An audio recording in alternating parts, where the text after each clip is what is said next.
the cab. It's true, but if it wasn't for that safety equipment, boy, it sure would be a lot worse. Now, here's the man that Katz has to take on to get a berth in the final round to face Bigfoot. It's a driver we just saw in the Predator four-wheeler Chevrolet. This is Alan PEZO again, a Michigan driver in the near lane with his Predator tank. He has two monster trucks, and this 22-year-old Shelley built both of them alone. He is an amazing engineer. And really dedicated to the sport.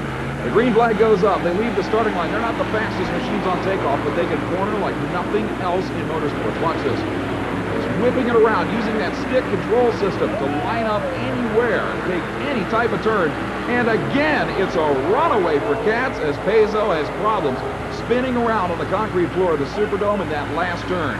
So it looks like Katz in the Virginia Beach Beast goes into the final. A Ford versus Chevrolet battle. He will take on Bigfoot. There's a nice little victory 360 spin for you. The classic duel, Chevy versus Ford. I'll tell you, the Bigfoot team is going to have to really be on their toes for this thing because Andy Brass has faced the Virginia Beach Beast tank before, and it's always tough. The original monster tank will be coming up against the original monster truck. Let's take a look at PEZO as he hits the last set of cars rather late. At this point, Katz in the Virginia Beach machine was already past the finish line. Again, you can see the driver thrown all around the cockpit as these machines do not have any suspension whatsoever. Watch this landing. Watch the driver. Wham! Into the dashboard. You can actually see his helmet hit the dashboard and move it. Absolutely incredible hit. Now, I'm sure Mike Katz will be a little bit more secure. He gets air about 2 feet up and actually lands quite nicely because he was using the cars as a form of suspension, crushing them. Now, let's see what happens when he comes off the dirt. He hits the bottom. And he doesn't hit his head. No, he doesn't slam his head into the dashboard, but still a violent ride. But that's the machine you'll be seeing in the showdown against Bigfoot. In just a moment, Bigfoot should be pulling out onto the starting line as Katz whips it right back around and is just waiting for his opponent to show. As you can see, an absolute packed house here tonight, literally up to the rafters with race fans at this U.S. Off-Road Association Championship event. And here comes Andy Brass in the Ford four-wheeler taking on the Chevrolet powered tank. When the crowd are on their feet, too, you can just hear them. They love this kind of competition. Well, rightfully so. Like we said, this is the original monster four-wheeler against the original monster tank. The two machines that started two different segments of the same motorsport. The flagman has them lined up, ready to drop the green. There we go. And we're underway in the championship battle here at the New Orleans Superdome for this U.S. Off-Road Association Championship title.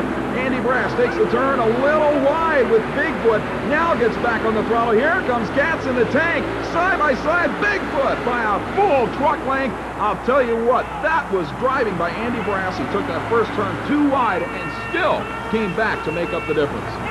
Well, like they say, what Ford stands for, first on race day. In this particular case, it's absolutely true. As Katz goes down to beat by about one full truck length, you can see Andy Brass already waving to the Bigfoot fans. They are thrilled with that one. Now, it looked like Katz's run was perfect in every respect, and very seldom can a four-wheeler outrun straight against the clock one of these tank machines. He lands hard in the center of the cars, but remember, he's not getting the air that the four-wheelers are. Comes out of the cars fine. It looked like just about a perfect run. He gets thrown around a little bit in there, but we can see a lot of smoke out of the engine. That's being in fact, there's Katz looking back at the motor behind him. So apparently there was a problem with the power plant. Now watch Andy Brass's last hit. At this point, he's going to clear these cars and get over that line in the air. There's the wind, and here's the landing right after. Beautiful, smooth landing. A little bit of a bounce, wheels up for the fans as Bigfoot comes back down to earth. Once again, a champion. How many times have we seen this sight on ESPN's coverage of SRO-based U.S. Off-Road Association Championship action? Bigfoot driving away for the victory. And I'll tell you, after 14 years, that big blue Ford of Bob Chandler's is still on top of this sport. We'll be back with a few final words from the New Orleans Superdome in just a moment.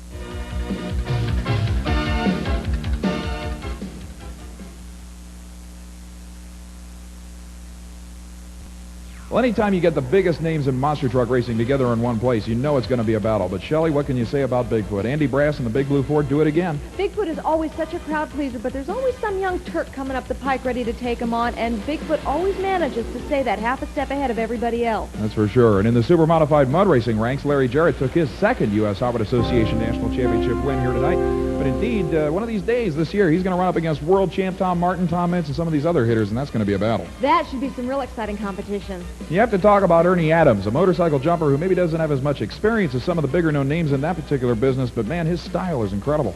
You know, in such a short period of time, he's made quite a name for himself and quite a good reputation. I have a feeling we're going to see a lot more of him this year. And hopefully we'll see a lot more of this kind of action at U.S. Hobbit Association events across the country. We'd like to thank you for being with us on behalf of ESPN, SRO Pace Promotions, and the U.S. Hobbit Association. On behalf of myself, Bret, Kepner, and Shelley Herman, thanks for being with us, and we'll see you at the next U.S. Hobbit Association Championship Mud Racing and Monster Truck Spectacular.